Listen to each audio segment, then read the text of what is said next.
Iliaci, ricorrenze, commemorazioni, rilevamenti demoscopici e musica per voi. La verità è che sono cattivo, ma questo cambierà. Io cambierò. È l'ultima volta che faccio cose come questa. Metto la testa a posto, vado avanti, rigo dritto, scelgo la vita. Già adesso non vedo l'ora. Diventerò esattamente come voi. Il lavoro, la famiglia, il maxi televisore del cazzo, la lavatrice, la macchina, il CD e l'apriscatole elettrico. Buona salute, colesterolo basso, polizza vita, mutuo, prima casa, moda casual, valigie, salotto di 3 pezzi, fai da te, telequiz, schifezze nella pancia, figli, a spasso nel parco, orario d'ufficio, bravo a golf, l'auto lavata, tanti maglioni, Natale in famiglia, pensione privata, esenzione fiscale, tirando avanti, lontano dai guai, in attesa del giorno in cui morirai.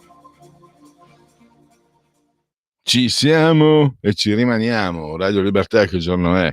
In simultanea con voi quando sono scoccate le 13:15, insieme a Sveva, meravigliosamente sulla tolla di comando e regia tecnica, e il sottoscritto Cicce Babbu. Entrambi siamo sospesi a 137,5 metri sopra il livello del mare. La commissione interna ha stabilito che la temperatura qui dentro è pari a 24,3 gradi centigradi sopra lo zero, esternamente 12,4, 30% l'umidità, 1010,3 millibar la pressione.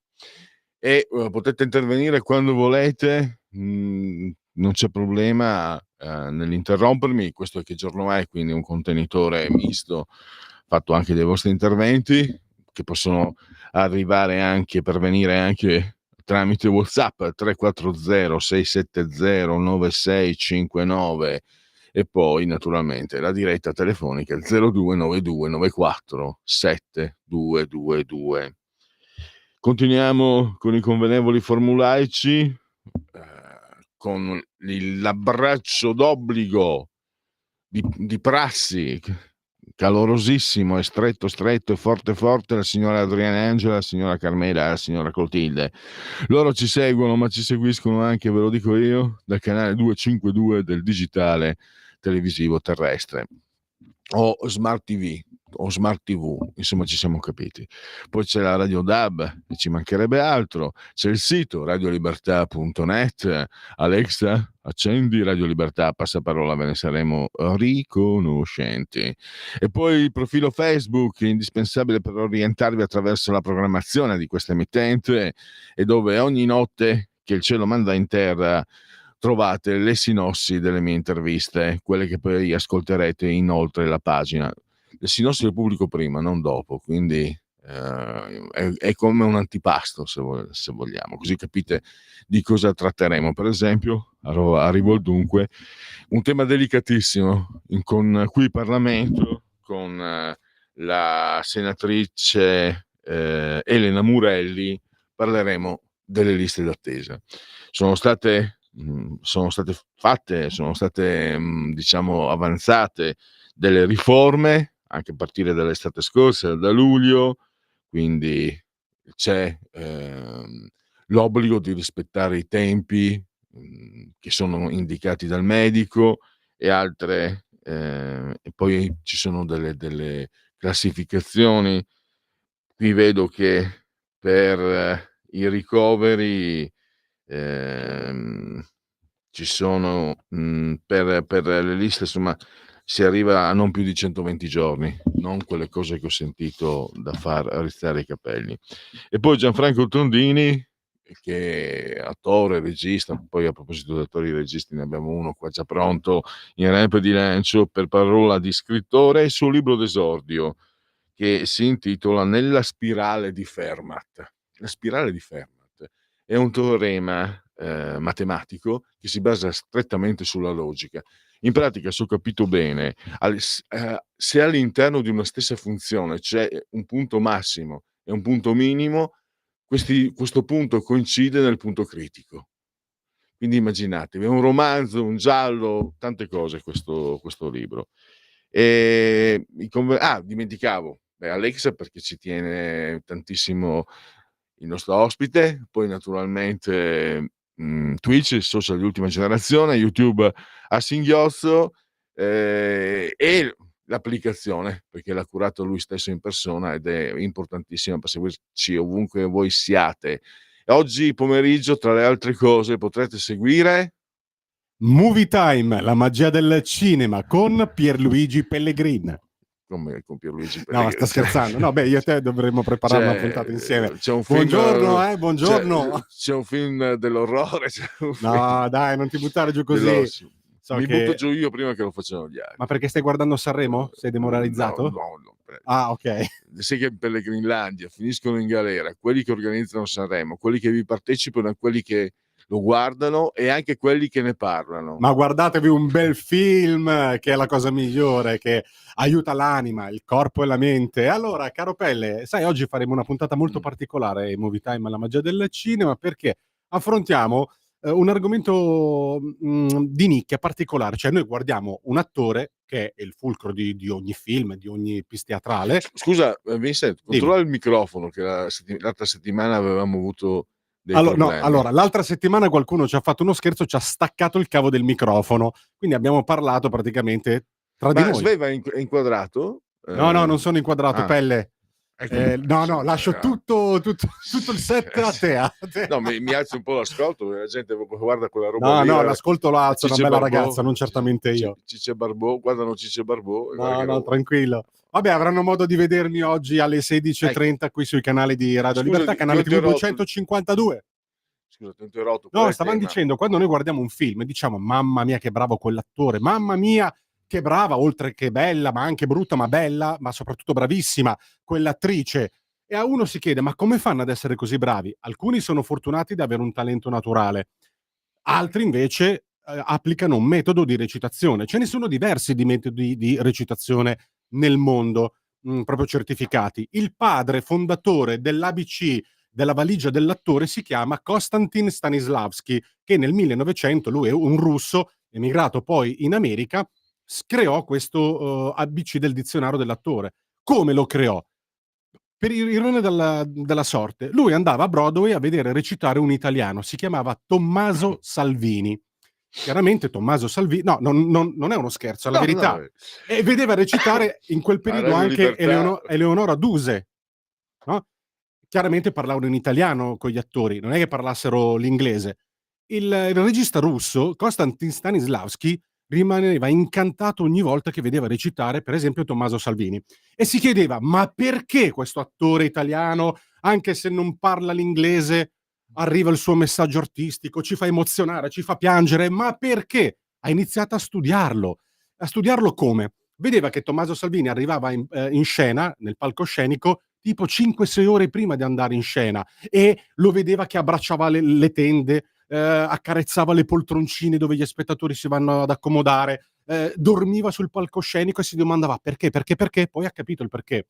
Perché Tommaso Salvini voleva calarsi nel personaggio, voleva respirare l'aria, perché era un suo stile di lavorare per entrare nel personaggio che andava ad interpretare, seppur in una lingua diversa dall'inglese.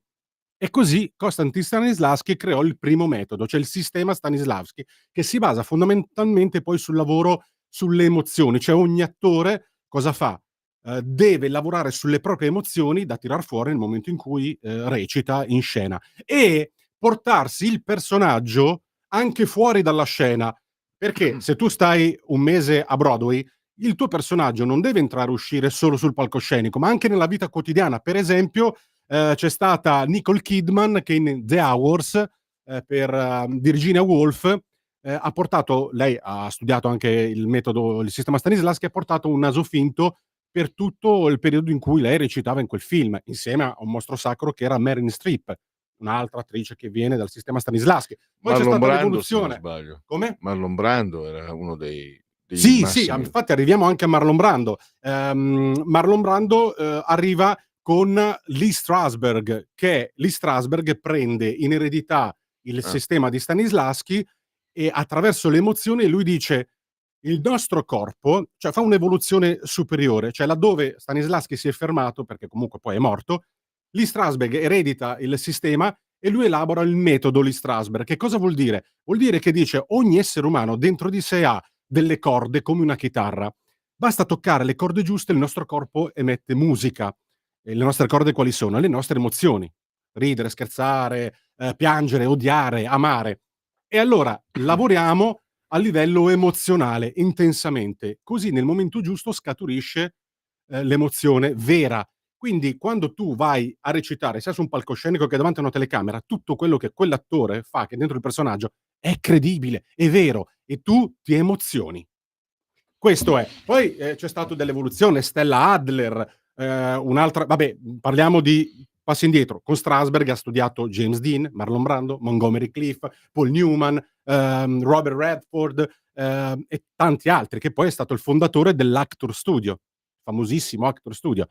Poi c'è stata Stella Adler, che è stata a suo tempo, era un'attrice che è stata allieva di Stanislavski, che ha creato il suo metodo. Lei addirittura era molto più radicale, diceva: "No, dobbiamo entrare radicalmente nelle emozioni, cioè lo dobbiamo proprio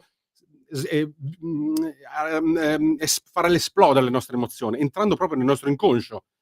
Poi c'è stato il sistema Meissner, che è un'altra evoluzione. Lui dice: lavoriamo più un altro tipo di metodologia, lavoriamo più sul testo. A me non interessano le emozioni. Dovete lavorare sul testo, ripetere, ripetere, ripetere il testo. E solo così Mm. siete Mi consapevoli ricordo, di capirlo. sto parlando più di 30 anni fa, una ragazza che avevo conosciuto, faceva a livello così amatoriale recitazione, mi raccontava che il maestro di recitazione gli faceva recitare anche l'albero. Adesso tu sei un albero, devi sentirti un albero. Esatto, ma assolutamente vero. È quello A che me io veniva da sorridere, però era una ragazza no, seria, no, quindi ma hai detto una cosa giustissima. Questo lo prevedeva il sistema Stanislavski, perché anch'io quando, capita che insegno, faccio acting, lavoriamo su noi stessi, quindi sentirsi un animale, sentirsi un albero, sentirsi un colore, capisci? Sono le prime basi che un attore, si trova ad affrontare. Attraverso questo studio, questa ricerca che il lavoro dell'attore fa su se stesso, allora crea dei personaggi che non ha mai vissuto, perché Amleto nel 1400 lo interpreta, che ne so, Kenneth Branagh, non ha vissuto nel 1400, deve avere gli elementi per essere credibile.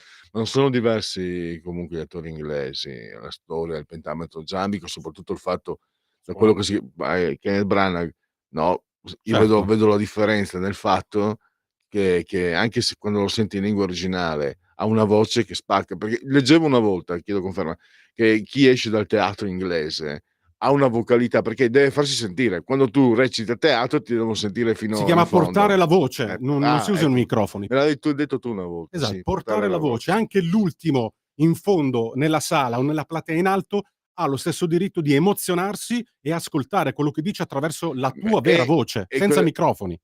allora, online non so quanto autorevole fosse un blog, Mh? hanno definito Seymour Hoffman il più grande attore del XXI secolo, cioè degli anni Mh. 2000 praticamente. Sai che ne abbiamo parlato anche tu, io ho detto: "Sono rimasto pazzesco, non ho mai visto uno recitare così". Lui più o meno è sempre metodo Stanislavski o ha un'evoluzione sua? Perché quello che mi aveva stupito, ne avevamo parlato se ti ricordi, è che lui le emozioni non le esprime, te le fa indovinare con lo sguardo, solamente con lo sguardo. Lo sguardo fisso però non so cosa abbia e allora pensavo fosse, a parte che se poi vinci l'Oscar non può essere solo una mia impressione personale da non addetto ai lavori. Poi comunque leggendo e poi parlando con te che te ne intendi, mi avevi confermato che eravamo di fronte a un gigante. Sì, è sicuramente un gigante che se fosse nato negli anni '50, ai tempi negli anni '50, '60, comunque, poteva far parte benissimo di quella casta di De Niro, Al Pacino, Hoffman, senza arrivare indietro a Paul Newman, a Brando e a James Dean, Montgomery Clift, no, un po' più recente. Ecco, non è nato in quel periodo e quindi forse non apparterà mai a quell'Olimpo Ho capito inarrivabile, no, che della mitologia. La stessa Marilyn Monroe viene dall'Actor Studio, per citarne qualcuna. Poi ci sono invece altri modi e stili di recitare che perché Billy Wilder eh, racconta che in, quel famoso film, con Tony Curtis, "A qualcuno piace caldo", siccome non si ricordava mai le battute, lui in una scena in bagno le aveva messo il foglio con le mh, battute dietro uno specchio, dietro un armadietto a specchio, e lei ha aperto quell'altro. Allora, siccome anch'io sono un po', ho la memoria un po', diciamo, lenta nel studiare a memoria le parti, per esempio c'è un altro metodo famosissimo, studiato soprattutto in America dove è nato, Viola Spolin. Lei dice: va benissimo le emozioni, va benissimo cercare di entrare nel personaggio attraverso anche lo studio della vita precedente, di chi era, chi non era, ma è fondamentale tornare bambini. Vuol dire usare la nostra immaginazione creativa. Lei lavorava sull'improvvisazione, ti dava il canovaccio, tu hai una parte da interpretare? Perfetto, studiati il canovaccio, poi butta via, strappa il copione, improvvisi. Attraverso l'improvvisazione vengono fuori delle cose incredibili. Vi ricordate, vi faccio un esempio, Robert De Niro in Taxi Driver, dice a me, è stata completamente una scena improvvisata, proprio perché ha lavorato sul metodo anche di Viola Spolin, che ti dà margine proprio di improvvisare. Guardate i bambini, perché ha dei bambini. I bambini parlano da soli, giocano da soli. Uno dice: ma con chi stai parlando? E questa è l'immaginazione creativa. Bisogna tornare bambini, spogliarsi della vita quotidiana e rivestire i panni del personaggio, partendo dalla base. Perché la recitazione è un'arte emozionale, e quindi non c'è niente che sia più complicato, perché un pittore può usare dei pennelli e dei colori per esprimere la propria arte. Uno scultore può manipolare una roccia, un pezzo di marmo, e ti crea un capolavoro. Un musicista ha che cosa? Uno strumento musicale. L'attore che cos'ha? Se stesso e le proprie emozioni. Attraverso la base di queste emozioni si crea un vero personaggio che condivide con te la magia della scena. Purtroppo siamo alla fine. Condivido. A me è sempre piaciuto il cinema, lo sai, il teatro, anche se purtroppo non ma porrò rimedio. Tra l'altro anch'io parlo da solo, ancora adesso. Ieri Rosalia: "Ma con chi ce l'hai?" "No, sto parlando da solo, scusa, non vieni a interrompermi, sto parlando da solo e tu vieni a interrompermi." Va bene cara. Vabbè. La facevo breve. Ho sempre apprezzato, poi guardando sempre di più ho capito quanto sia veramente creativo. E poi per esempio penso all'attore di teatro, credo, parlando così adesso 13:31 devo chiudere e so con chi parlo e lui lo sa meglio di me. Cosa c'è di più emozionante di entrare in palcoscenico e avere le persone, non importa tante o poche, sono lì aspettando che tu sbagli la battuta, ma se non la sbagli applausi. Esatto. Ragazzi, Tanta roba, cioè perché sì, Pelle, tutto il mondo è un un palcoscenico. palco sì è E vero, così abbiamo chiuso, no? perfetto. Grazie Allora, Pelle! ricorda ancora a che ora? 16:30 in diretta sui canali di Radio Libertà, canale TV 252, smart speaker, DAB+, quello che volete, sito radiolibertà.net, e sentiremo le interviste in inglese degli attori che parlano. Per chi guarda la televisione ha i sottotitoli, poi per chi ascolterà è stato ridoppiato dal sottoscritto. Perfetto. E con gli attori veri, Marlon Brando, Meryl Streep, Matthew McConaughey, Helen Mirren e tanti altri. Ciao! Vincent Vega, grazie.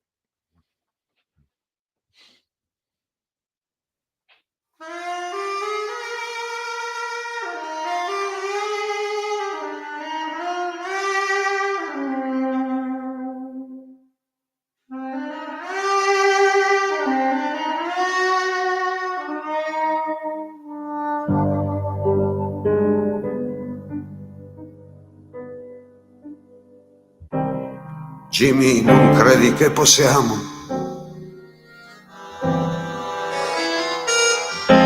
offrirci un pranzo da pascià a questo punto della nostra vita? Vento d'autunno, quindi entriamo qua. Jimmy, non so se sei d'accordo. Abbiamo mangiato una bontà. Casomai possiamo farci anche un bel giro con quelle due, ma ci vedi tu fin là.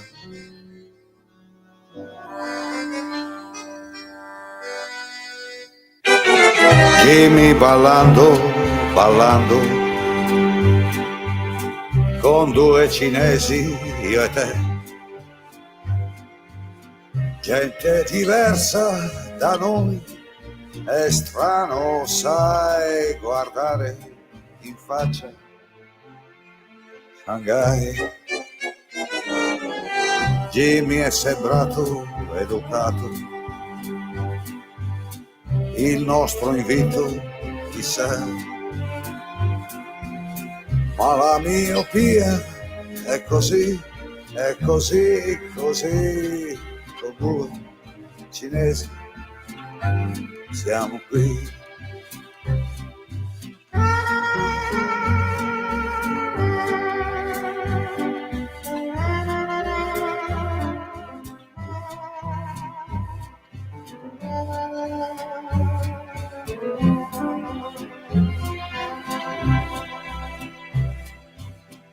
Jimmy, non pensare, zitto che il nemico ci ascolta. Jimmy, non giurare, con te stesso è l'ultima volta. Ne abbiamo viste tante di regine andare sull'altro marciapiedi. Al sole noi all'ombra, ombra e sole sempre, così.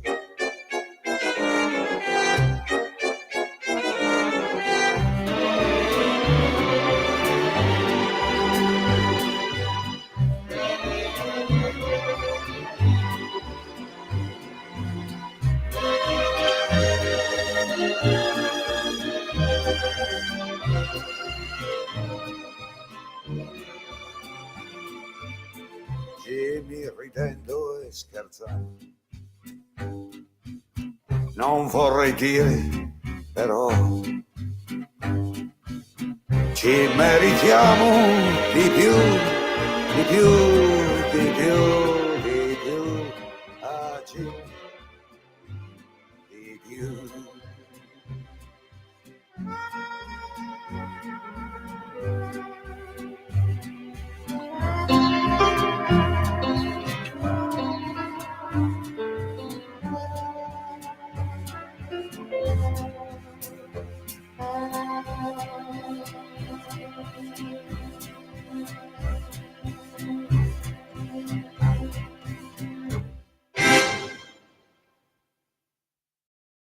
Adesso... Mi trovo in un...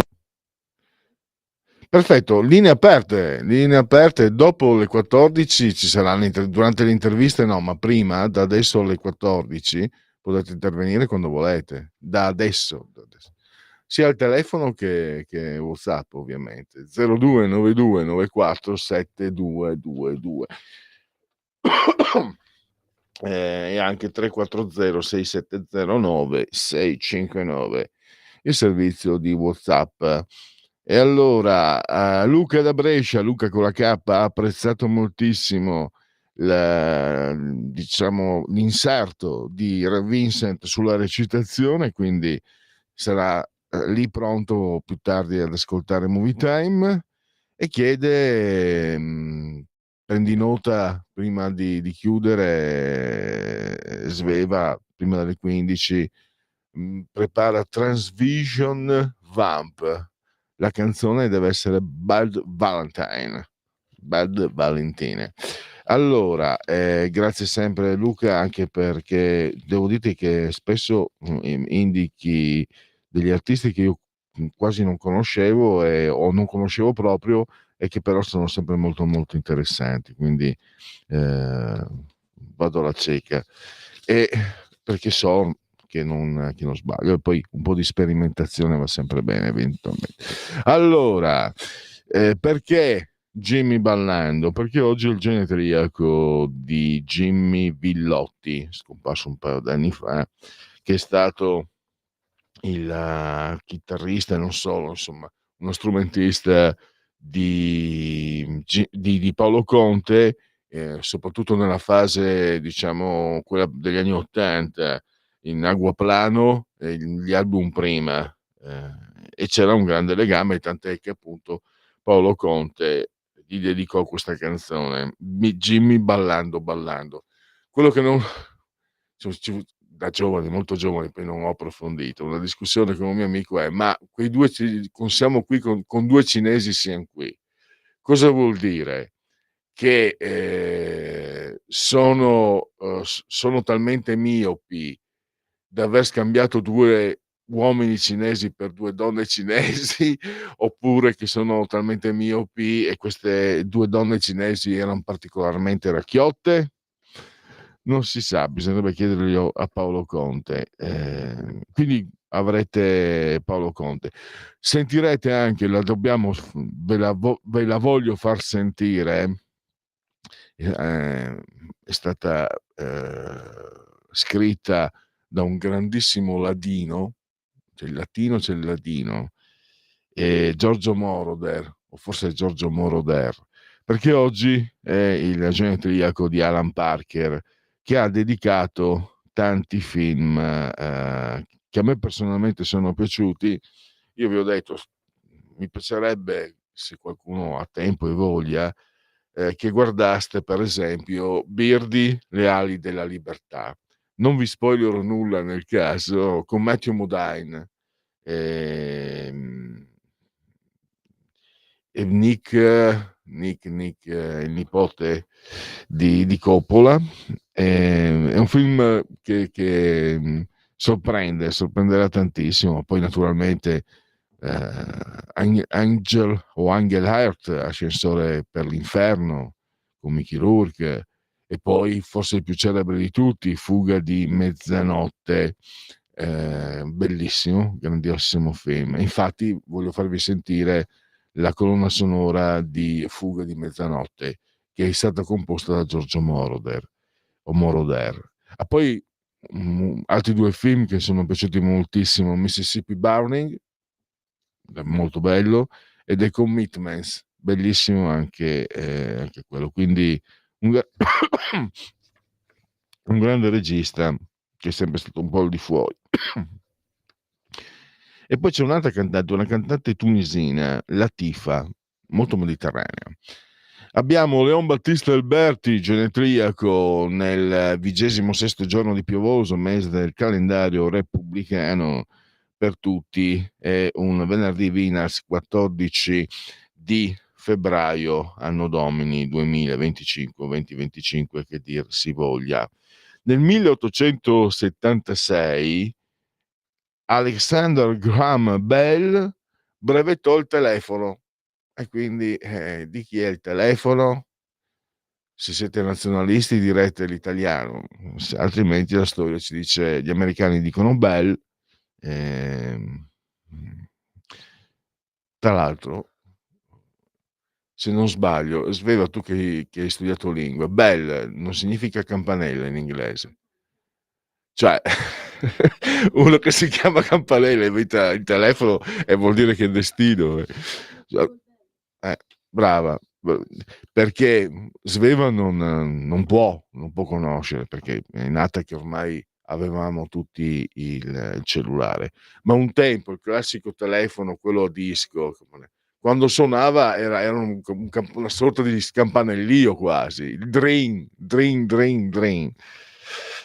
Thelma Ritter, pensate, lei ha un record, Thelma Ritter, visto, ecco, rientra in Movie Time, ha il record di 6 nomination all'Oscar, non ha vinto neanche uno. Questo record lo ha eguagliato un'attrice che a me piace tantissimo, la trovo bravissima, Amy Adams, l'attrice quella con i capelli rossi. Io la trovo bravissima. Dateglielo per piacere, dai, non puoi dare 6 nomination. Come il povero DiCaprio, che alla fine l'ha preso per The Revenant, ma ne aveva 4-5 alle spalle. Non puoi lì, e sempre fai vedere, e c'è l'albero di Natale, sotto l'albero di Natale ci sono i pacchetti, eccetera, sono a mezzanotte, andiamo a prendere i regali e non ci sono più. Non si fanno quelle cose lì, non si fanno.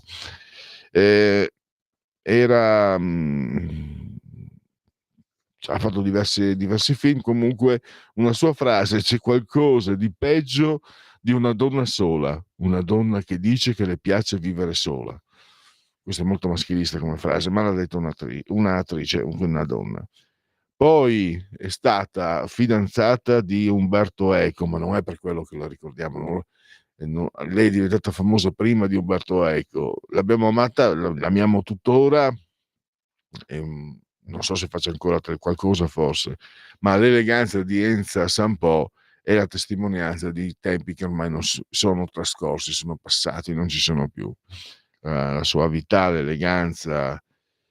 Poi abbiamo Tina Aumont, che è figlia d'arte, non il cognome del padre, attrice naturalmente. Poi è stato un grandissimo calciatore, adesso è un po' dimenticato, Kevin Keegan del Liverpool, ha preso 2 palloni d'oro, 1978 e 1979. Era davvero uno che faceva paura.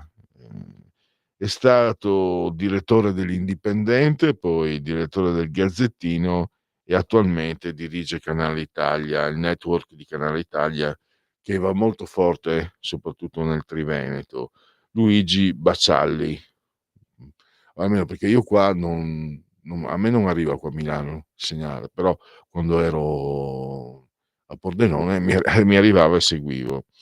E poi il Pilli, Pazzarella, Battistuta, Stefano Masciarelli, che rappresenta la figura di un comico classico che si è trovato in mezzo alla TV delle ragazze e le altre, l'Ottavo Nano, insomma tutte quelle trasmissioni comiche con Serena Dandini su Rai 3 anni 90 e anni 2000, tutte di sinistra, però tutte fatte bene, perché Guzzanti ne nasce lì ed era davvero eccellente, anzi lo è ancora.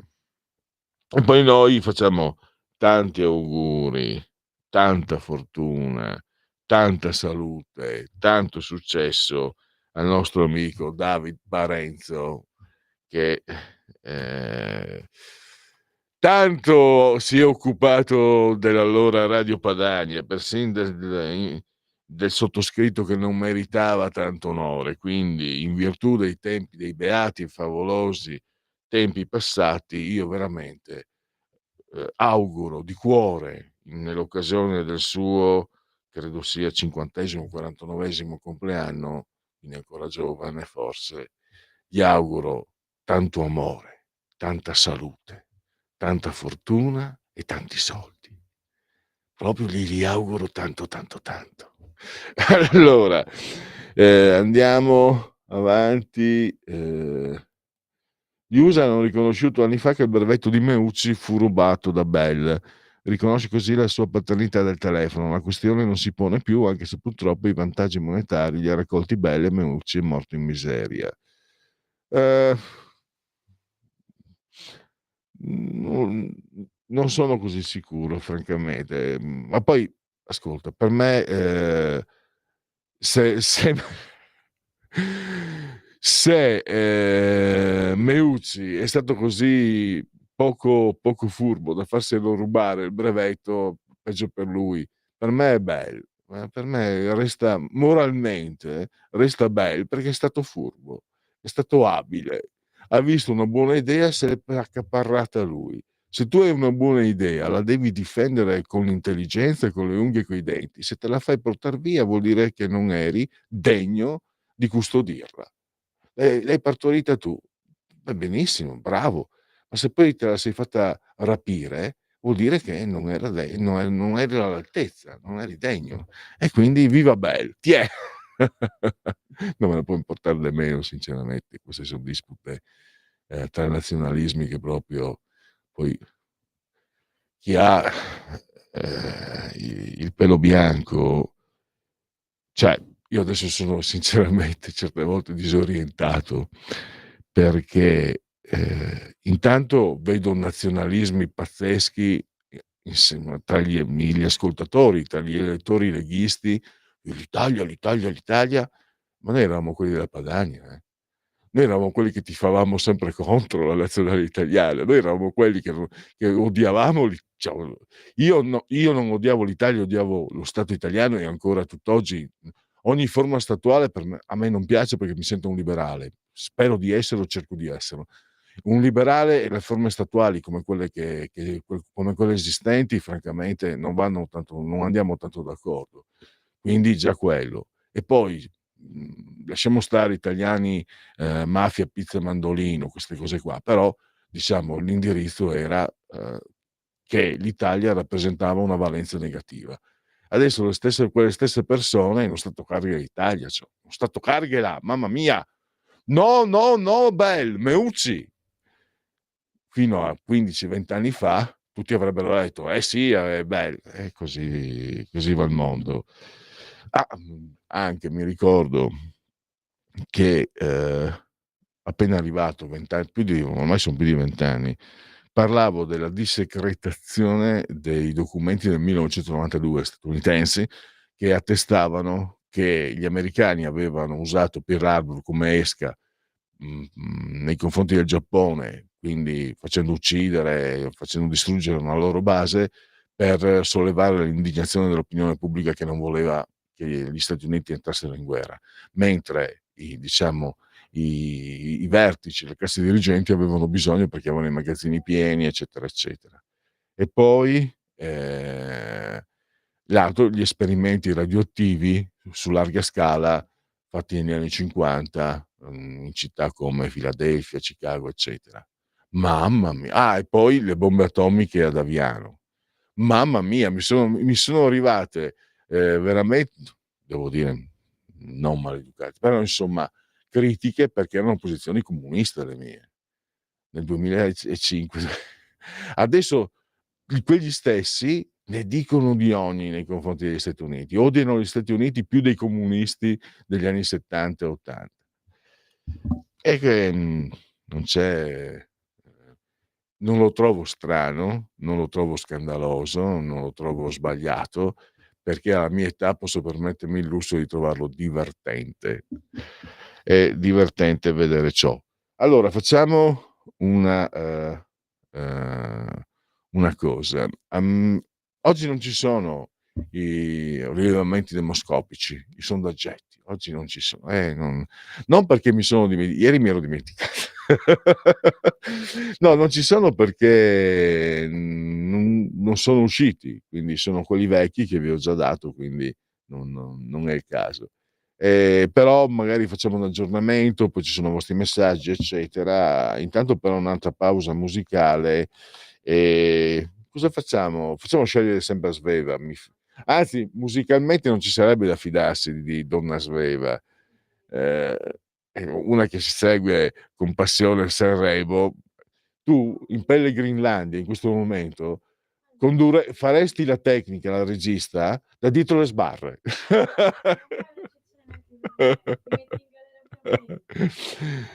Ma no, mi piace scherzare. No, una cosa però, questo proprio in questo sì, da parte mia a parte ognuno è libero, non mi interessa. Poi i giovani hanno chiaramente un approccio diverso da quello che potevamo avere noi. Quello che so con grande coerenza che io non guardo il Festival di Sanremo dal 1972. Non me ne curo e francamente sono anche infastidito dal gran cancan che se ne fa. Trovo che sia una rassegna del cattivo gusto, del conformismo, dei peggio difetti degli italiani, della musica scadente, e anche lì chi se ne importa, se alla gente piace la musica scadente, cioè a me piace il frico, a me piacciono, ecco, gli americani, a me piacciono gli hamburger, gli hot dog, e uno magari mi spara per questi gusti, quindi ognuno per carità. Mi dà fastidio solo una cosa, che questo, carrozzone venga pagato coi soldi anche miei, perché mi vengono rubati dalla bolletta per il canone, televisivo. L'unica obiezione che posso ragionevolmente fare è quella, mentre il resto fa parte dell'ambito delle scelte personali. Posso comunque combattere per mostrare che quella di Sanremo è musica scadente, che quello di Sanremo è cattivo gusto, che quello di Sanremo è il peggio dell'Italia che possiamo il conformismo, eccetera, eccetera. Questo lo si può anche dimostrare usando delle argomentazioni, confrontandosi, ma non è che me ne importi granché francamente. Guardatevelo. Mi dispiace che lo facciate coi miei soldi. Musica maestra.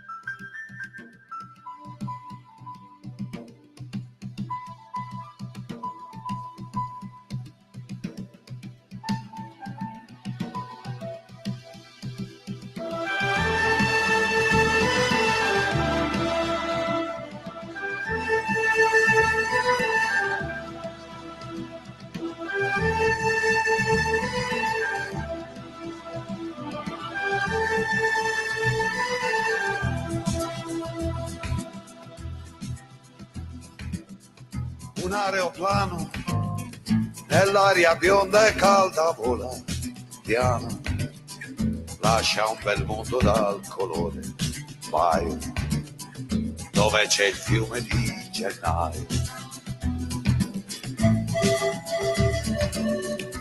Scendi pilota, fammi vedere, scendi a bassa quota, che guardi meglio e possa raccontare cos'è che luccica sul grande mare.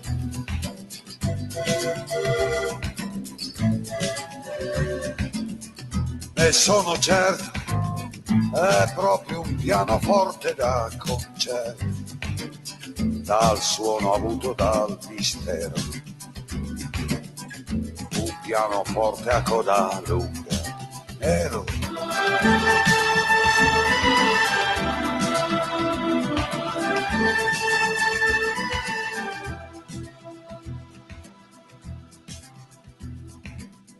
Certo c'è stata laggiù una storia molto complicata, ci va una bella forza per lanciare un piano a coda lunga in alto mare, e dove c'è un piano intorno c'è sempre gente che fa baccano, ci sono occhi che si cercano, ci sono labbra che si guardano.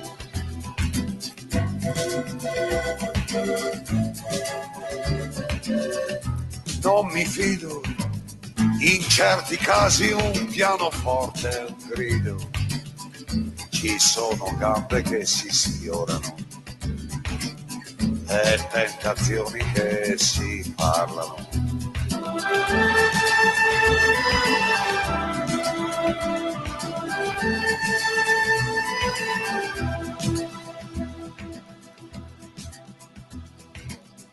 Gira pilota, recuperiamo il cielo ad alta quota, torna nel mondo dal bel colore baio, provami il fiume di gennaio.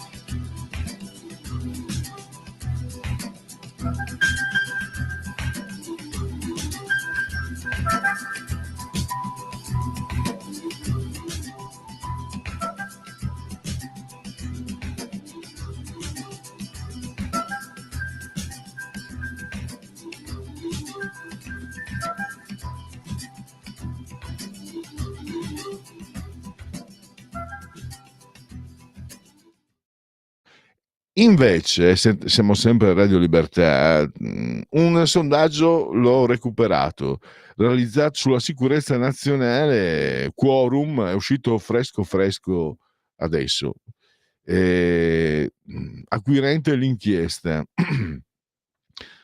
Dunque, vediamo un po', abbiamo la prima domanda, quindi sto leggendo con voi. Ritiene che per l'Italia l'aumento degli investimenti per la cyber security, sicurezza e la difesa debba essere una priorità? Sì per il 73%, no per il 27%. Lei è favorevole o contraria alla creazione di un esercito comune europeo? Molto favorevole il 59%, contrario 26%, non sa il 15%. Lei è favorevole o contrario alla creazione di un esercito comune europeo, a cui per età 18-34 anni sono molto favorevoli, 35-54 anni favorevoli, cambia le percentuali, insomma mi pare di capire che i giovani sono più favorevoli, invece quelli di più 55 anni no, sono meno favorevoli i giovani, sono più favorevoli i vecchiacci come me. Chiudiamo allora, togliamo anche la condivisione, quindi i sondaggetti, i rilevamenti demoscopici quotidiani, la dose, la razione è stata somministrata, e poi allora Meucci lottò tantissimo quando in vita per difendere la sua invenzione, ma Bell era oltre che ricco anche furbo e gabbò tutti i tribunali imbrogliando. I meriti Meucci li ha avuti post mortem. E io dico viva bello stesso. Solo l'11 giugno del 2002 il Congresso degli Stati Uniti d'America con risoluzione riconobbe a Benucci il primato dell'invenzione del telefono. E quindi? E quindi? Allora, potrebbe interessarmi questa parte solo se fosse un discendente di Meucci e scoprissi che c'è magari la possibilità di mettermi in tasca qualche royalty, altrimenti non me ne può fregare nemmeno. Io uso il telefono, chi sia che l'abbia inventato, un cinese, un giapponese, un thailandese, un aborigeno, un italiano, un friulano, un siciliano, non me ne può importare nemmeno. E comunque diciamo nel comune sentire probabilmente prevale più Bell che Meucci. In Italia sicuramente Meucci, all'estero mi sembra la percezione che prevalga di più Bell, ma non è proprio fregare. Ciao da Antonio. Ah, mamma mia, che orrore, che brutte, c'è Brutti Robis, c'è praticamente Eros Ramazzotti, quell'altra deve essere molto giovane e quell'altra quella che si era messa il nome di quella, al contrario di quel famoso attore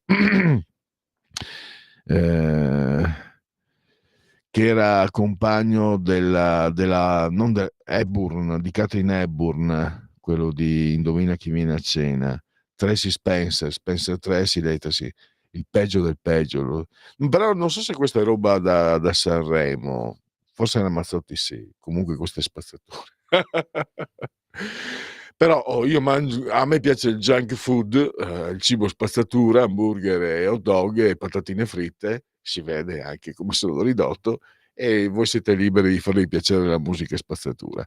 E se mi dite che faccio schifo per quello che mangio, non ho difese.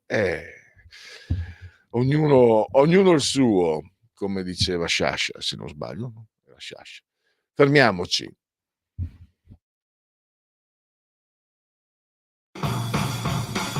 Avete ascoltato Che giorno è? Scegliete la vita.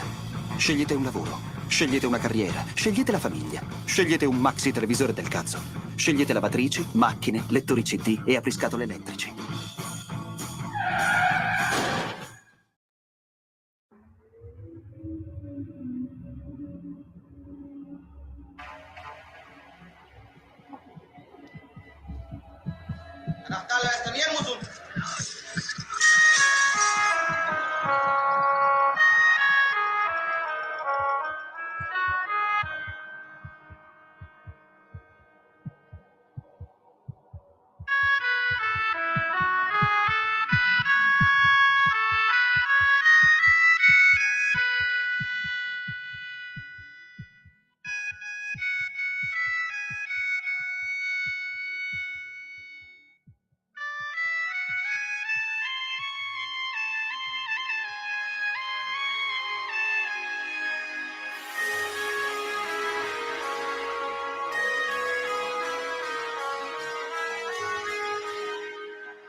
Coming Soon Radio, quotidiano di informazione cinematografica.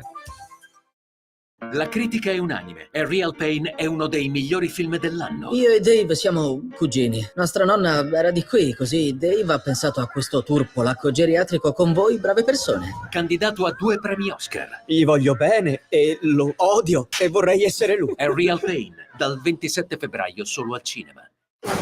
A febbraio Va tutto bene, signora Darcy? Oh mio Dio, sotto quest'albero crescono uomini. Bridget Jones ritorna Daniel! Piccolo Darcy, che si dice? per un ultimo capitolo. Bridget Jones, è ora di vivere. Ti ho messa su Tinder. Bridget Jones, un amore di ragazzo, dal 27 febbraio al cinema.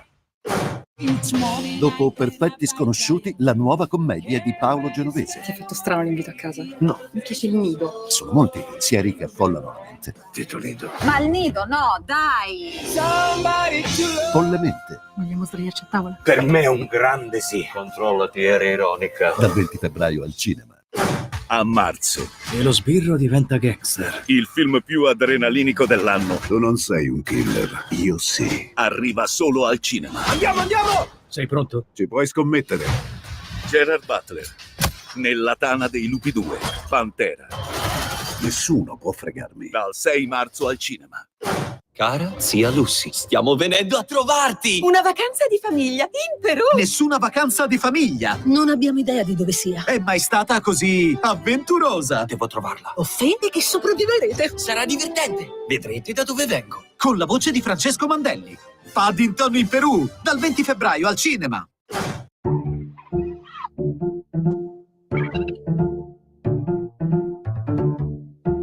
Va ora in onda Oltre la pagina.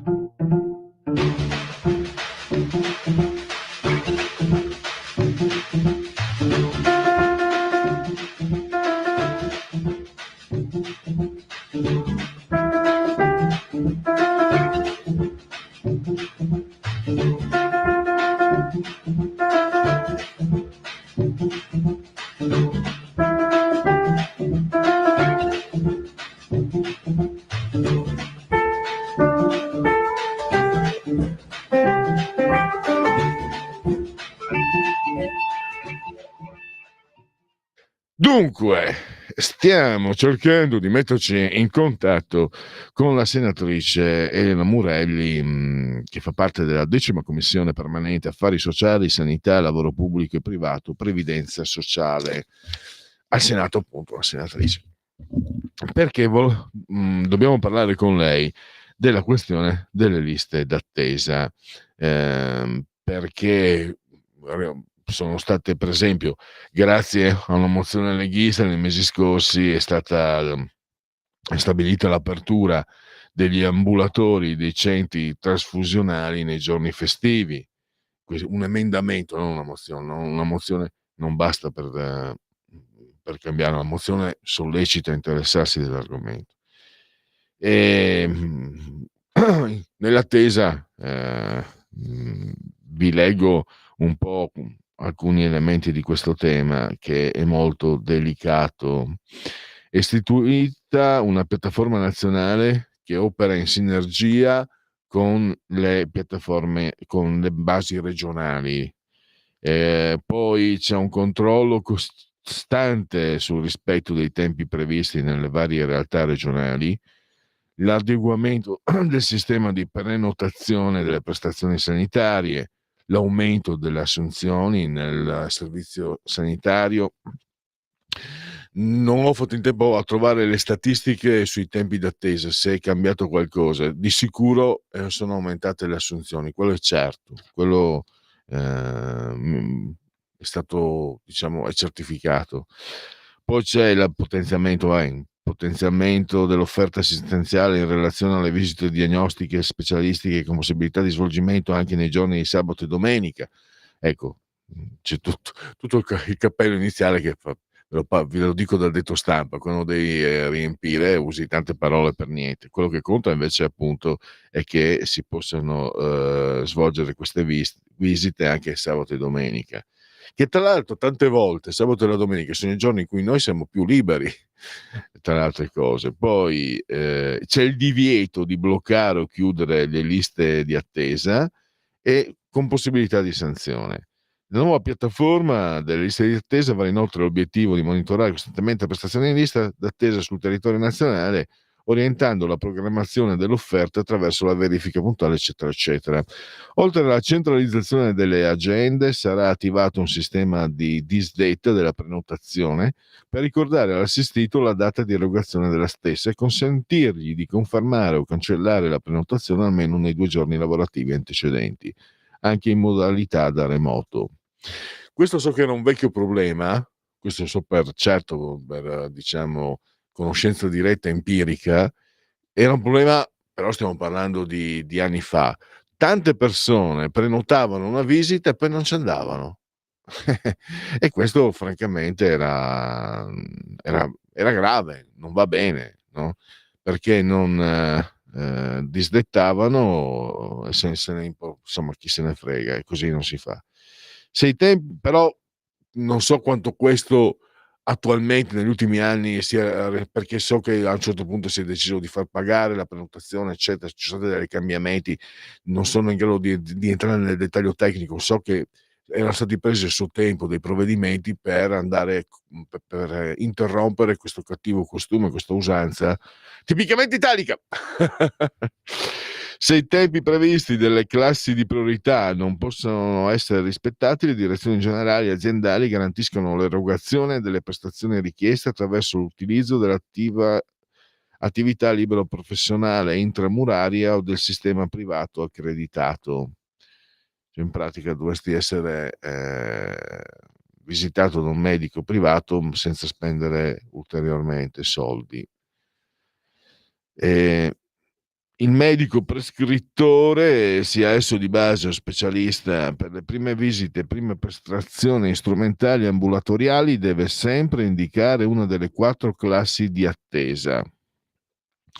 Allora, la classe U, attesa massima 72 ore, classe B, attesa massima 10 giorni, la classe D, attesa massima 30 giorni, e per 30 giorni per le visite e 60 giorni la classe D, quindi 30 giorni attesa massima per le visite e 60 giorni per l'attesa massima per gli esami diagnostici.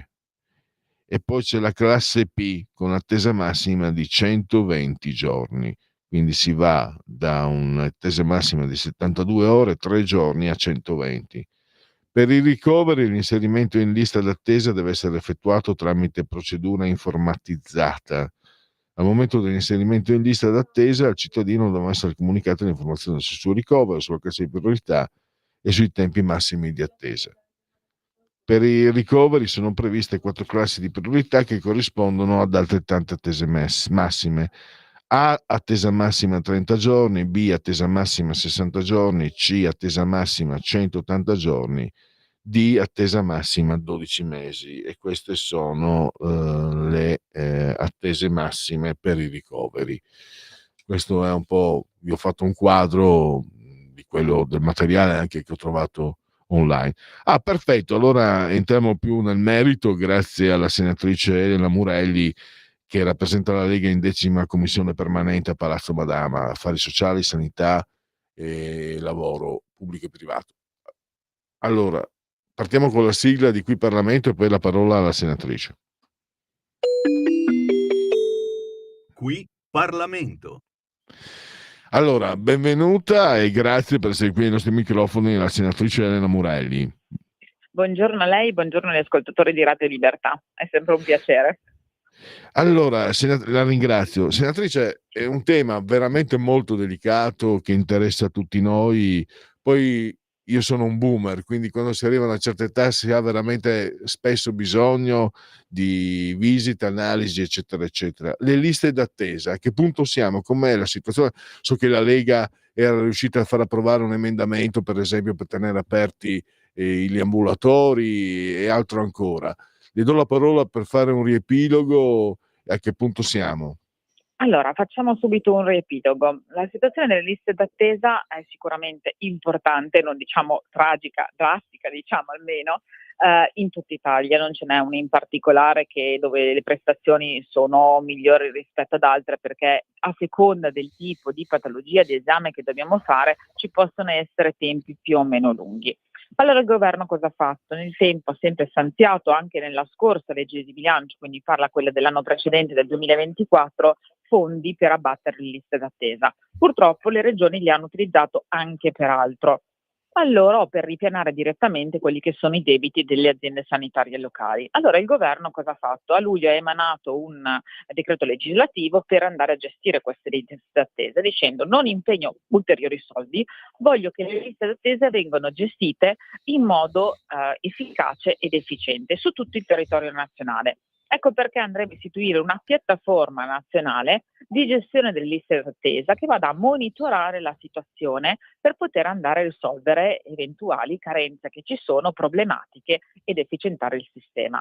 Perché con il buon lavoro della Lega, con i nostri governatori, il presidente Frediga, che è anche presidente della conferenza Stato-Regioni, con Regione Lombardia, con Attilio Fontana, siamo riusciti a far approvare un emendamento tale per cui ci sia anche un commissario all'interno di questa piattaforma, un commissario regionale responsabile delle liste d'attesa, in modo tale che regione per regione venga monitorata la situazione e vada a risolvere direttamente le criticità, perché se noi riempiamo una piattaforma solo di dati, queste servono sì per migliorare, però se non c'è nessuno che si rende responsabile di andare a migliorare, di implementare questi risultati. Ecco che cosa è successo proprio ieri. Ieri c'è stata l'approvazione in conferenza Stato-Regioni delle linee guida per creare questa piattaforma e per fare in modo che nel momento in cui c'è questo accordo delle linee guida, entro 60 giorni venga poi creata questa piattaforma nazionale. La piattaforma nazionale è molto importante anche perché ogni regione ha il proprio sistema sanitario, il proprio sistema informatico. Per esempio nella regione Emilia-Romagna, dove io abito, c'è il famoso progetto Sole, che però non parla con il sistema della Lombardia, non si parla col sistema del Veneto. Capite bene che quando io devo prenotare una visita e magari all'ospedale di Piacenza non c'è posto e voglio prenotarla per esempio all'ospedale di Codogno, che è vicino a me, non so esattamente quali sono i tempi, i sistemi, eccetera. In questo modo, con la piattaforma nazionale, riesco a fare in modo che i due sistemi informatici si parlino e nel gergo tecnico si chiama interoperabilità dei sistemi. E questo è una cosa molto importante su cui puntiamo per andare a rinnovare il nostro sistema sanitario e la vogliamo anche applicare nel fascicolo sanitario elettronico nazionale, perché alcune regioni ce l'hanno, alcune regioni hanno il proprio, però dobbiamo fare in modo che qualsiasi visita, qualsiasi esame che io faccia su tutto il territorio nazionale o con il sistema sanitario o privatamente, io che sono il medico generico piuttosto che lo specialista che segue il paziente, posso andare a vedere e monitorare i dati degli esami e delle varie visite che una persona fa. In questo modo si passa allo step successivo, che è l'innovazione del nostro sistema sanitario per fare in modo che il paziente venga seguito a 360 gradi. Quindi, come vedete, i passi sono importanti, purtroppo bisogna avere pazienza su queste liste d'attesa, ma il governo si sta impegnando per fare in modo che anche da una parte le tecnologie e dall'altra il sistema venga rinnovato e sia sicuramente più efficiente e dalla parte dei cittadini. Credo, dunque, mi sembra di aver capito che questo governo si sta impegnando molto, posso dire anche seriamente, nell'organizzazione.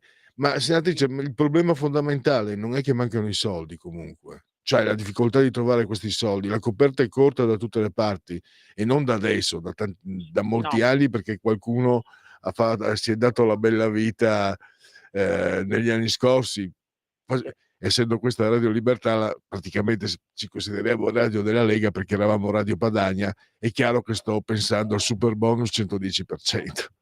Prego. Certo, assolutamente. La coperta è corta, sono stati utilizzati i soldi in modo sbagliato, fatti investimenti come quello lei ha citato del super bonus, dando soldi purtroppo sperperati, invece che destinarli al miglioramento di particolari problematiche come quello del sistema sanitario. Questo governo però rispetto ad altri ha investito prima 135 miliardi nella scorsa legge di bilancio, adesso ne abbiamo stanziati con questa legge che abbiamo approvato il mese scorso 146 miliardi e sicuramente questo governo non si può dire che non abbia investito sulla sanità.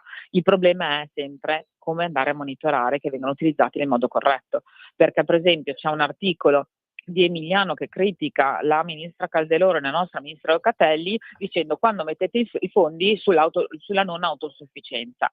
Mi spiace, ma purtroppo ci sono regioni che ce li hanno quei soldi e non li hanno utilizzati. Io per esempio infatti ho fatto un comunicato stampa oggi contro adesso il governatore De Pascale, prima era Bonaccini, sotto il governatore Bonaccini l'Emilia Romagna aveva avanzato 30 milioni di euro sulla non autosufficienza, quindi quelli vuol dire che sono soldi che avevano impegnato, che il governo gli ha dati e non sono stati utilizzati, oppure in altre regioni sono stati utilizzati per ripianare altre problematiche.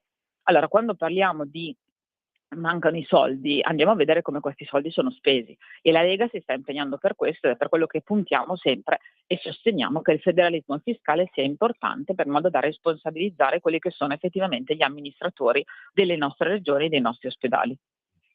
Prima di lasciare i suoi impegni, senatrice, una curiosità mia, si era parlato un anno e mezzo fa, sì, anche qui ne avevamo parlato in radio, il PNRR, e so che poi forse ancora prima di questo governo se ne era cominciato a parlare e il PD un paio d'anni fa, credo agli Slen, rimproverava la Lega, il governo di non aver adoperato quei soldi, solo che io ricordo bene che il problema era che se fossero state fatte non mi ricordo il nome preciso, era le case chiamiamole case di cura per intendersi, ma non ci fosse stato il personale, avreste dovuto pagare una multa, perché per fare quelle strutture c'era bisogno di personale e in Italia il problema era quello del personale. Mi interessava di capire, ho visto che ed è nei fatti, perché era stato promesso di aumentare le assunzioni e mi risulta che sia stata mantenuta questa promessa. Volevo comunque sentire da lei anche qui diciamo, se c'è qualche aggiornamento che si può fare. Allora, le tematiche sono due: le case di comunità finanziate dal PNRR, con l'ultima variazione del PNRR invece dei 1700 erotti case di comunità sono state abbassate a 1500 dal governo perché ci sono stati i rincari dei prezzi delle materie prime, dell'energia eccetera eccetera e quindi con i fondi già stanziati non riusciva a costruirne rispetto all'obiettivo che si era dato. E questa è una prima cosa, ma dall'altro punto di vista, come diceva lei, è inutile costruire queste case di comunità e lasciarle vuote. Ci sono case di comunità che già esistono e sono operative, per esempio in Emilia Romagna c'erano le famose case della salute che poi sono state trasformate in CAU. E però questi CAU, io ne ho una anche sul mio territorio, se rimangono le casse vuote non servono a niente, dobbiamo metterci dentro i medici, gli infermieri e gli specialisti. Dobbiamo trovare da una parte l'accordo con i medici di medicina generale, i pediatri, gli specialisti, per poterli fare lavorare all'interno di questa casa di comunità, e quello è un argomento importante, il rinnovo del contratto, e dall'altro punto di fare in modo che naturalmente ci sia un percorso di carriera anche per questi professionisti sanitari, e dall'altro punto di vista il numero, perché non abbiamo medici abbastanza, non abbiamo pediatri abbastanza, non abbiamo specialisti. Questo purtroppo è stato causato da una becera ideologia di chiusura, mettendo il blocco direttamente nelle università, quindi nei medici e nella formazione degli specialisti. Con questo governo abbiamo deciso di togliere il blocco di iscrizione alla facoltà di medicina e naturalmente alla specialistica a partire dal prossimo anno universitario. Se riusciamo a chiudere e a portare a casa la legge, perché è già stata approvata al Senato ed è alla Camera, e dobbiamo riuscire a chiuderla entro il mese di febbraio, in modo tale che poi dopo ci sia la programmazione corretta e l'apertura. Molti siamo stati criticati perché dicono non ci sono i posti per gestire tutti questi medici e specialisti, ma all'interno della programmazione, e poi non si può andare direttamente a regalare la laurea in medicina, non assolutamente la regaliamo, nella, tra virgolette, chiamiamola così, nella legge, nella riforma che vogliamo attuare, c'è l'inserimento di verifica dopo un anno del percorso di medicina e di specialistica, in modo tale che si vada a valutare effettivamente se la persona può essere idonea per avviare quello che è il percorso di carriera poi medica e di specialistica. Quindi la valutazione viene fatta successivamente, e poi ci sarà anche una naturale selezione, perché poi sarà anche direttamente lo studente che si renderà conto se ha voglia di impegnarsi in un percorso così lungo e importante come appunto la carriera di medicina e specialistica. Dall'altro dobbiamo impegnarci per rendere attrattivo ancora il lavoro di medico e specialistica, sia nel pubblico che nel privato, ma soprattutto rispetto ai paesi esteri, perché una critica che ci viene fatta è che noi formiamo i medici e gli specialisti, poi questi scappano all'estero.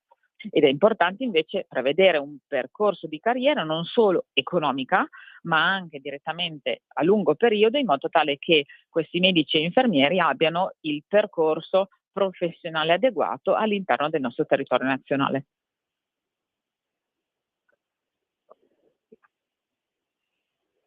Pronto? Sì, soli, signora. Pronto? Vi ho perso, non vi sento più. No, l'ho ringraziata, grazie per... abbiamo concluso lo spazio. Io la ringrazio ancora e mi auguro di sentirla nuovamente presto. Un piacere, assolutamente. Buon lavoro, un saluto a tutti gli ascoltatori.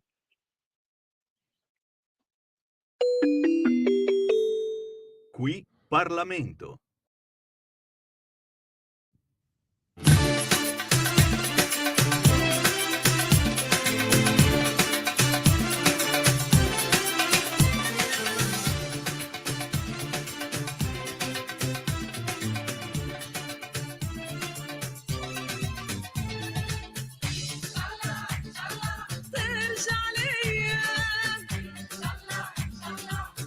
حبيبي ليا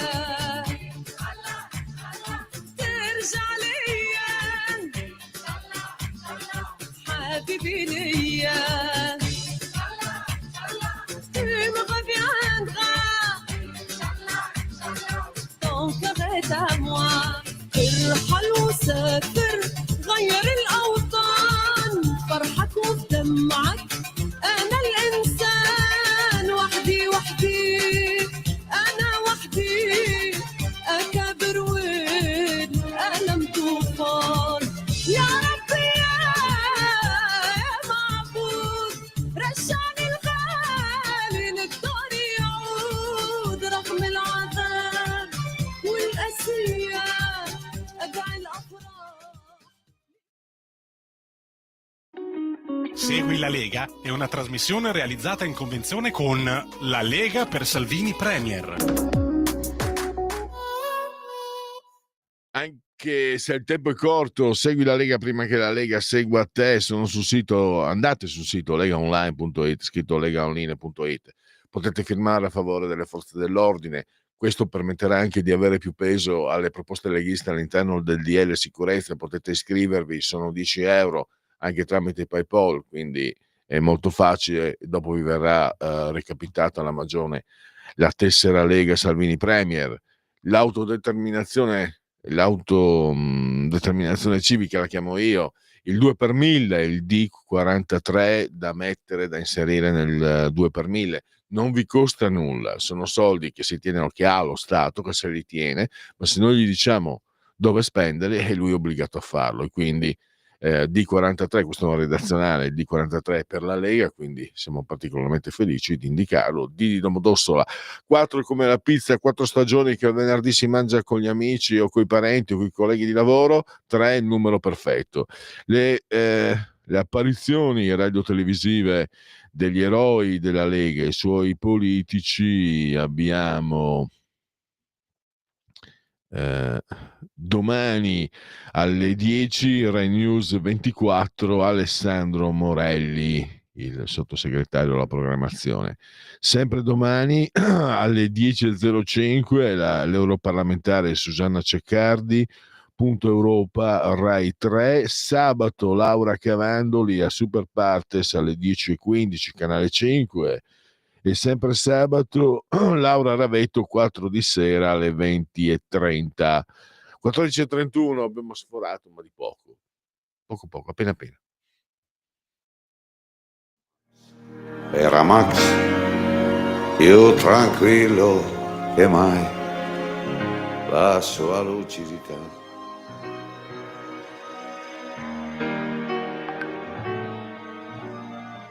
Smettila, Max, la tua facilità non semplifica, Max.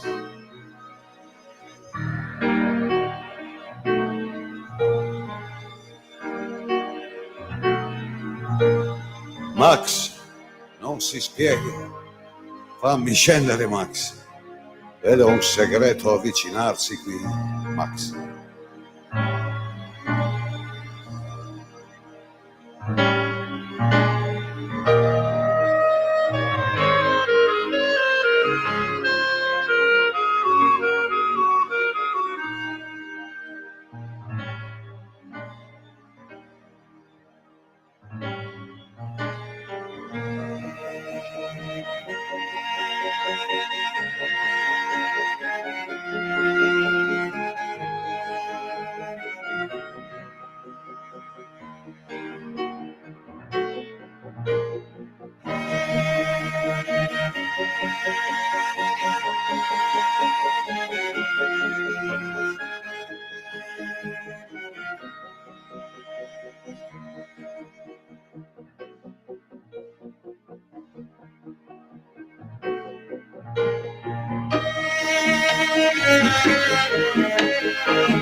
Lo amiamo perché ci offre sempre le cose più buone e naturali. Linea Alberto Acerbis. Buongiorno Semi, buongiorno cari amici di Radio Libertà.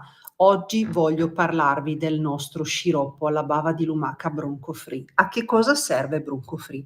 Serve per tutti i processi alterati delle vie respiratorie.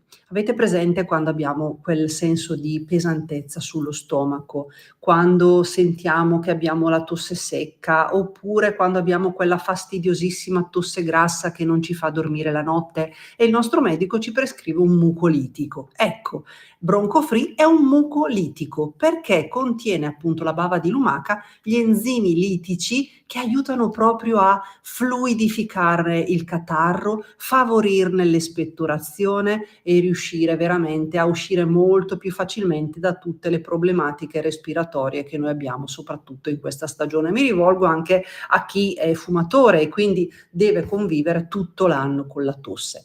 Bronco Free è la soluzione ai vostri problemi. Io oggi voglio farvi un'offerta straordinaria.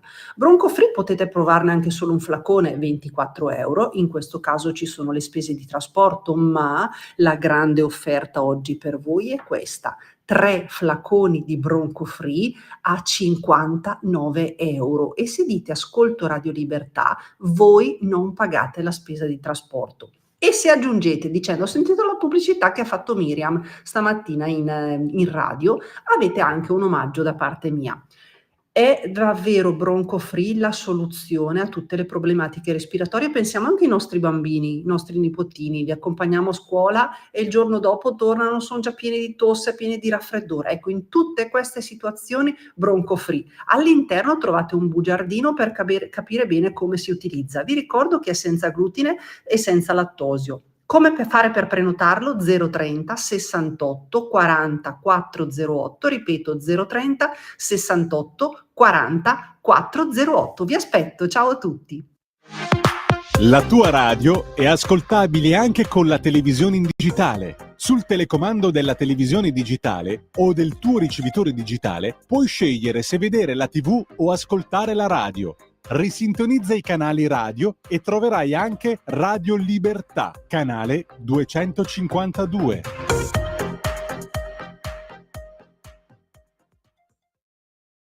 Da oggi la tua radio è ascoltabile anche con la televisione in digitale. Sul telecomando della televisione digitale o del tuo ricevitore digitale puoi scegliere se vedere la TV o ascoltare la radio. Risintonizza i canali radio e troverai anche Radio Libertà, canale 252. La tua radio.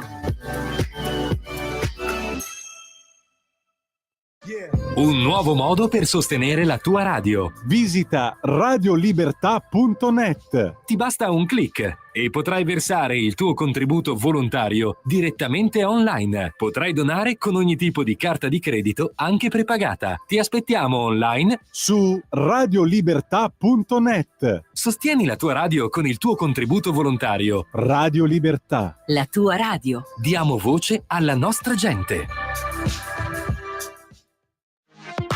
La tua radio è ascoltabile anche con la televisione in digitale. Sul telecomando della televisione digitale o del tuo ricevitore digitale puoi scegliere se vedere la TV o ascoltare la radio. Risintonizza i canali radio e troverai anche Radio Libertà, canale 252.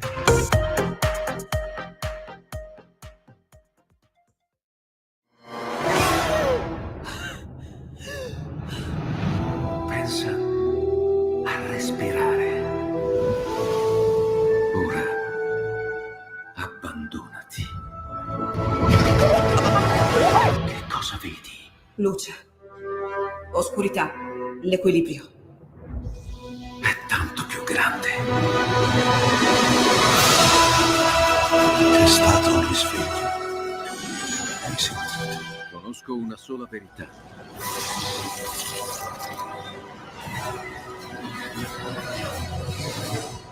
Movie Time ti fa entrare nel vivo del cinema, ti fa sentire come se fossi tu il protagonista del grande schermo.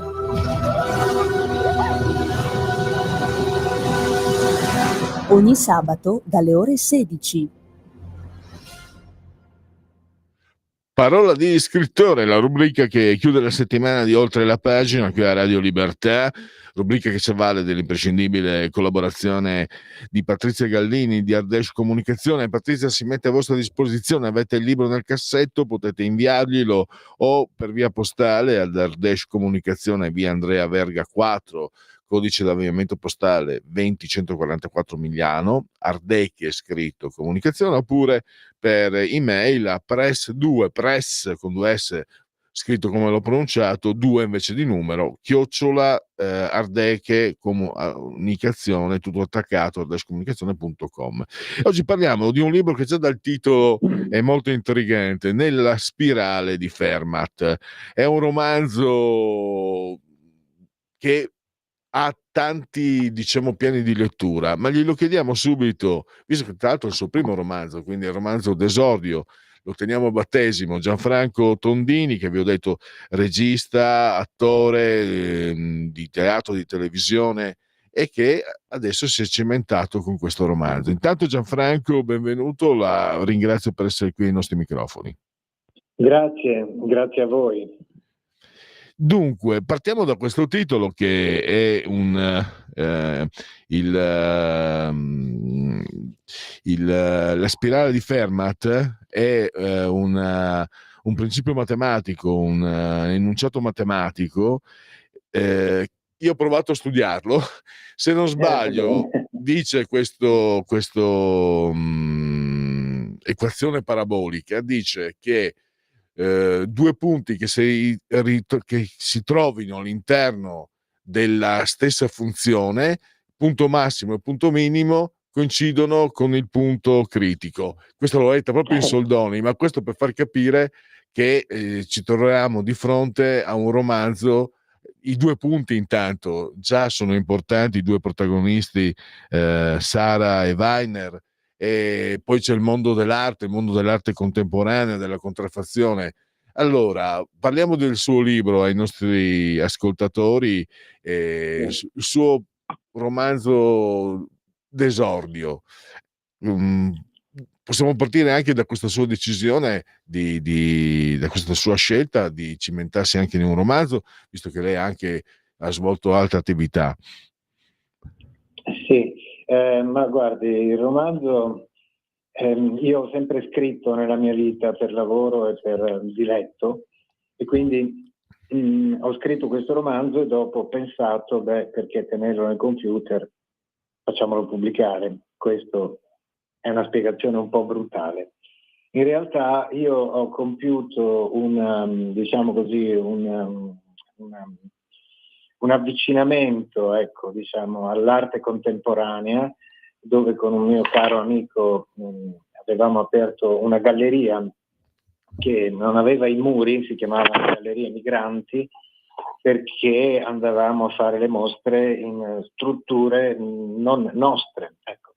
Questa cosa è durata alcuni anni e quindi io ho raccolto delle esperienze personali, ecco, su questo mondo, alla quale si sono poi ricollegate durante la scrittura storie che erano nella mia memoria, ecco, storie che avevo sentito raccontare negli anni. Ecco, questo qui è stato, diciamo così. E poi nella spirale di Fermat è la storia di Fermat, perché è un matematico francese del 600 che appunto fece questa equazione e che io sono andato a rispolverare semplicemente perché la sua spirale era conforme al racconto, era quello che cercavo, perché in questo libro viene raccontata un'opera d'arte colossale, immensa, che si svolge, è ambientata in una intera collina, e quindi io ho cercato il percorso che fosse più adatto ad un pubblico per salire e ridiscendere questa collina. E da lì è nata la mia ricerca di una spirale ed è stata quella di Fermat. Il libro racconta della storia d'amore fra due persone che sono separate da oltre un anno. Lui è un gallerista con problemi finanziari, lei invece ha una malattia ed è andata a lavorare all'UNESCO a Parigi, da dove poi è stata dislocata a Lione. Ognuno di questi due personaggi, che nel libro non si incontrano mai se non dopo la fine del romanzo, ognuno di questi personaggi capitano delle avventure compromettenti, anche complesse, di una certa gravità.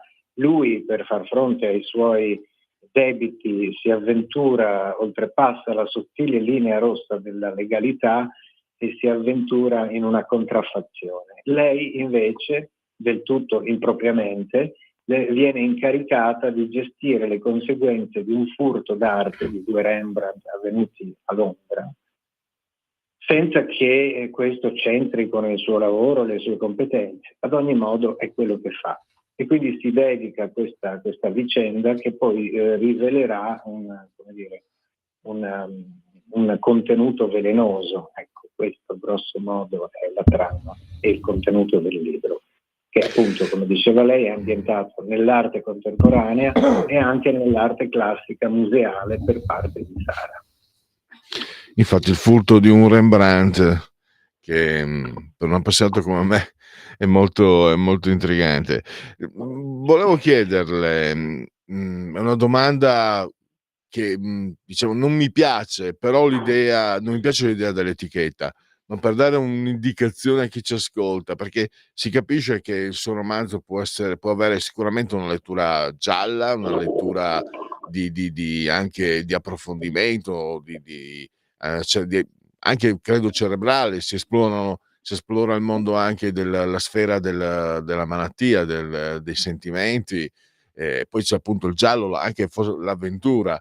Ecco, cosa possiamo dire ai lettori? Che romanzo troveranno davanti quando cominceranno a leggerlo? Ma sembrerà strano, ma io non ho un'idea molto chiara del genere di questo libro. Di sicuro è vero che c'è, come dire, una dinamica. La dinamica gialla è data dall'incedere, dall'incalzare delle vicende, ma non ha una risoluzione come hanno i gialli, ha una risoluzione atipica rispetto a un giallo. E poi appunto è un libro che credo, almeno sembra così, l'ho riletto, che possa accompagnare il lettore in un mondo, quello dell'arte, visto, diciamo così, dal di dentro, non dallo scintillio di una mostra, ma da chi l'arte, diciamo così, la fa in un certo senso, perché un gallerista è un intermediario indispensabile, no, per la circolazione dell'arte. E dall'altra parte lo stesso, un mondo, come dire, parallelo di un altro tipo di arte, quella classica, in cui ci si occupa della restituzione delle opere rubate, si concepisce un piano museale e poi si profonda in questa dinamica del giallo, in quanto che c'è un furto e ci sono dei ladri molto molto capaci. Ecco, non saprei però sintetizzarlo in una parola, in un genere. Beh, giustissimo, perché se ci sono tanti piani di lettura. E volevo capire anche l'approccio stilistico. Magari ci sono dei riferimenti, non dico ispirarsi a qualcuno, ma magari ognuno di noi ha un certo genere, certi autori, addirittura non necessariamente nel mondo della letteratura, ma anche addirittura nel cinema, adesso ormai da anni anche nelle serie televisive. Cioè c'è qualche modello che non dico l'abbia influenzata, ma alla quale lei magari si è appassionato nel suo passato o anche adesso? Sono tanti, perché io sono anche un lettore, quindi nella mia vita mi sono trascinato dietro degli ottimi maestri, che però, diciamo così, il loro influsso non ha agito direttamente su una mia scelta, ma inconsapevolmente. Ecco. Io sono grato, ad esempio, a Raymond Chandler, ad una frase che ho letto durante la scrittura di questo romanzo e che mi ha molto illuminato e che mi ha indicato una via che era quello che già percorrevo senza saperlo. E Chandler dice che un romanzo non si progetta ma si distilla. E quindi capirà che quando io ho letto questa frase, che per me è illuminante, ed ero alla 30ª ripassata, chiamiamola così, dell'intero corpo del romanzo, perché continuavo ad aggiustarlo e a cambiarlo, ecco che questo concetto mi è venuto in aiuto, perché stavo facendo esattamente quella cosa lì, senza sapere di fare una cosa che secondo Chandler era essenziale.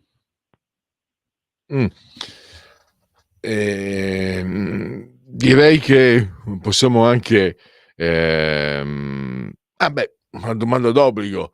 C'è un altro romanzo nel cassetto? Così magari torniamo a sentirci presto. Ma guardi, in realtà io ho già cominciato da un po' di tempo a scriverne un altro. Quindi sì, Perfetto. spero proprio che esca fuori dal cassetto anche questo. Benissimo, allora intanto la ringrazio, quindi ci sentiremo spero presto, e grazie ancora a Gianfranco Tondini. Voglio ricordare allora, Nella spirale di Fermat, editore Fernandel, 14 euro, 176 pagine. Grazie ancora, a risentirci a presto. Grazie per l'ospitalità, arrivederci a tutti. E naturalmente grazie anche a Patrizia Gallini di Ardèche Comunicazione.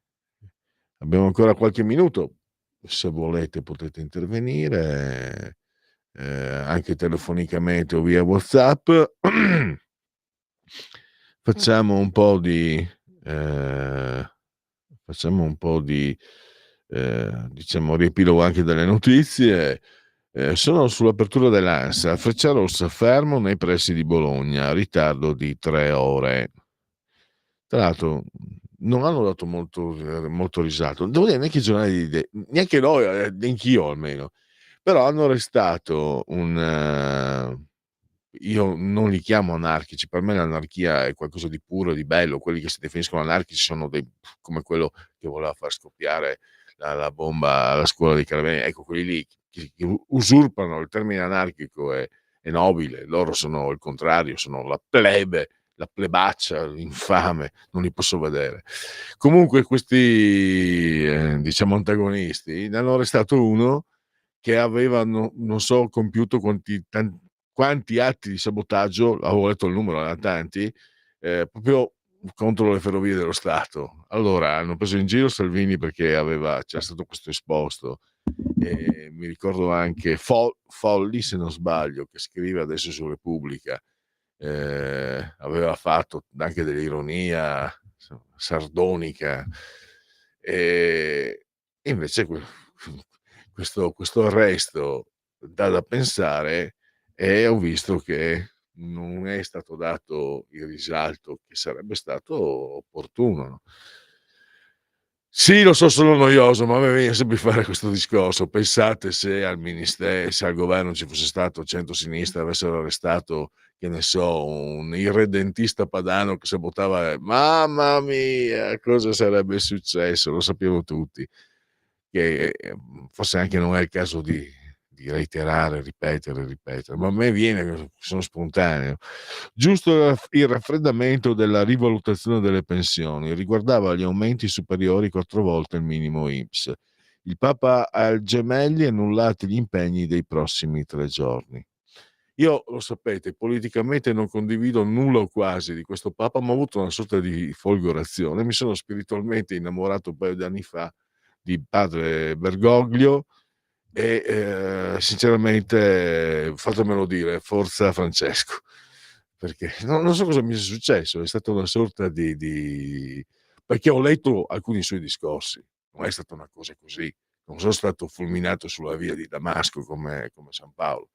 Ho letto, c'era anche un suo discorso all'anzianità, sugli anziani, nel giorno degli anziani, un'enciclica, e mi ha colpito moltissimo, come mi aveva colpito Ratzinger in termini diversi. Quindi lo so, guardate, e politicamente io non condivido quasi nulla di quello che delle scelte del Vaticano, perché sono un anticlericale nato, e delle scelte di questo Papa, però ho avuto questa non so cosa sia scattato, forse la fede forse c'è, sarebbe bello, certe volte penso che sia così, altre volte no. E comunque, sinceramente, a parte che non si augura mai male a nessuno, anche per un motivo, adesso vi dico io un trucco, vi rivelo io un trucco.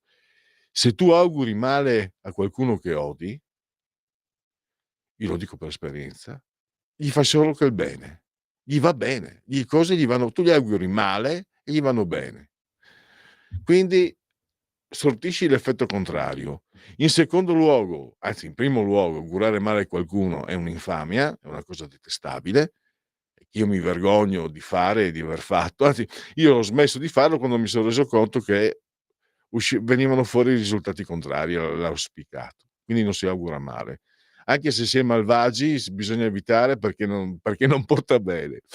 E quindi non si vuole il male di nessuno. E in questo caso io davvero invece, cioè io aggiungo un auspicio, forza Francesco. Zelensky, non c'è un piano USA, Putin prepara un attacco alla NATO il prossimo anno. Poi abbiamo Musk fuori dalla Royal Society, lo chiedono 1400 scienziati, e qua ci sono 2 leoni maschi nel giorno di San Valentino. Questa è una me l'aveva mandata che Carlina scherzandoci sopra, però è una fesseria. Adesso avete anche rotto le scatole. Allora, chi ha dei gatti sa che anche i gatti maschi adulti giocano, soprattutto se sono fratelli, giocano anche da adulti, no? E non si accoppiano, non sono bisessuali o omosessuali, giocano. Anche se sono di questi leoni maestosi con la criniera, loro amano giocare perché gli ricorda quando erano piccoli. Non ci vuole molto, però forzare, anche lì si ottiene l'effetto contrario se continuate a forzare, perché vi invoglia una persona con un minimo di discernimento mi manda a quel paese. E allora chiudiamo qui con queste parole polemiche, ma oggi è il giorno di San Valentino. Io non ho mai celebrato, neanche in questi 35 anni di convivenza, amore uxorio con la mia orsacchiotta. Ma sapete cosa farò? Sapete cosa farò? Stasera offro la cena di San Valentino alla mia orsacchiotta. Allora, buon San Valentino a tutti, anche a Charlie Brown, poverino, che era sempre lì che aspettava, e speriamo che sia stato accontentato dalla ragazzina con i capelli rossi che è veramente esistita, come raccontò Charles Monroe Schultz. Era una ragazzina che abitava dall'altra parte del lago dove stava lui era follemente innamorato, ma per timidezza non si è mai dichiarato. Guardate che non siamo pochi quelli che per timidezza non si sono mai dichiarati. Guardate che siamo più di quanto guardate voi timidi, noi timidi, guardate che siamo un bel esercito. Grazie a Sveva e grazie a tutti. Miau.